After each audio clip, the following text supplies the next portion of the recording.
that we kind of made this today about the announcement of the ABS for the SEC tournament. From a pitching perspective, well, first off, have you watched any major league games? Kind of what do you think of the system to begin with? I think it's cool. I think it's definitely interesting, and it's a different part of the game. I think it hurts some and helps some, so it's going to be interesting to see. I think we're going to see some guys that think they know the strike zone a lot, but probably don't a lot, so it's going to be interesting to see and fun to watch. From a pitching perspective, what's your thoughts on that? And then also, how do you, if you think you have a punch out, they challenge and you don't, how do you kind of mentally bounce back into an at-bat like that? Yeah, I mean, I feel like if anything, we're not, like, pitchers as wise, are not probably going to challenge it. I feel like anything, Bear would be the one to be like, hey, that was there, I'm going to call it, I'm going to try it. And, I mean, if it doesn't happen, it doesn't happen, you move on. I mean, you're in the motion of throwing, so you're not really going to see exactly where it goes anyways. But, like, you have an idea, of course, but if it's not there, it's not there.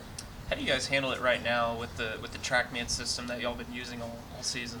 Right. I mean, it kind of, in a perspective, like, you get to watch after and be like, all right, well, that was there, but it wasn't called in game. And, I mean, yeah, it's frustrating, but the guy back there is a human, and it's normal, so, like, it's not a huge deal. And most of the time it doesn't change the outcome as much as you think, but, I mean, it helps. I mean, you get to know that your stuff was there, and if you locate it and executed correctly and it doesn't go your way, it's okay.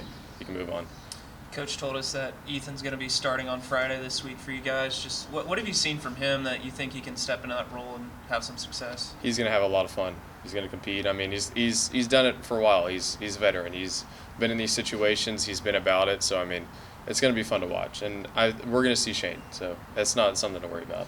You mentioned Shane. I know you guys are really close. So what have you seen from him over the last few days as he's gotten this news, and gives you confidence that he's still going to be able to find success as he adjusts to a new role? Yeah, I'm proud of him because, I mean, he could have taken it anyway. I mean, he came up to me in the weight room, and he was just like, man, I was just told I'm not going to Friday, and he was like, but I'm excited to go. Like, I know that I'm going to get my chance, and when I get it, I'm not going to miss it. And I was like, well, that just shows maturity. And I know that he's always been that way, but it's going to show, and it's going to show that he's going in the right direction. He's doing everything correctly. He's trending in the right way. So when it happens and it goes his way, it's going to go his way. And then you've got 11 saves now at the Clash of Graphic on Sunday that you're now in the top 5. What does that mean to you, and then what do you attribute this continued success for yourself this season?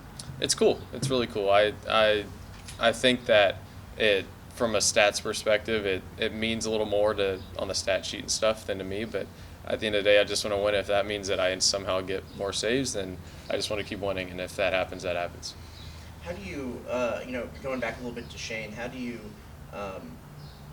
is there a little bit more juices when you can come out of the pen, have a little bit more warm-up time, potentially, and you're put into a high-leverage situation than having to kind of get adjusted to feel a game from a starting position? I think the pen and starting is completely opposite. I mean, you have to build up a little bit of adrenaline for starting and stuff like that, and there's nerves, but coming out of the pen is a little different, and he's done both, so he's going to be comfortable in both. He's going to be fine, but I think he's going to get a little bit more juice pumping. We might see a couple 96s, 97 out of him or something like that, so it's going to be fun to watch. It's going to be something that he's going to revert back to his old self a little bit, and we'll see exactly how that goes.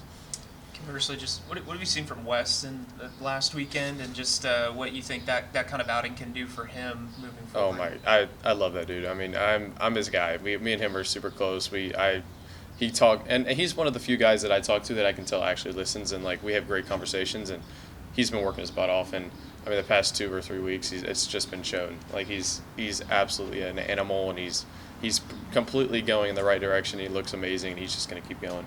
We may have asked you this before, but was there any overlap playing with those guys growing up? I know y'all are from a nearby area at least. I knew of both Weston and Shane. I didn't ever really communicate with them or talk with them, but once I got here, they both were very comfortable people, and they knew that I was around the area and knew of me, so it was a really opening kind of thing.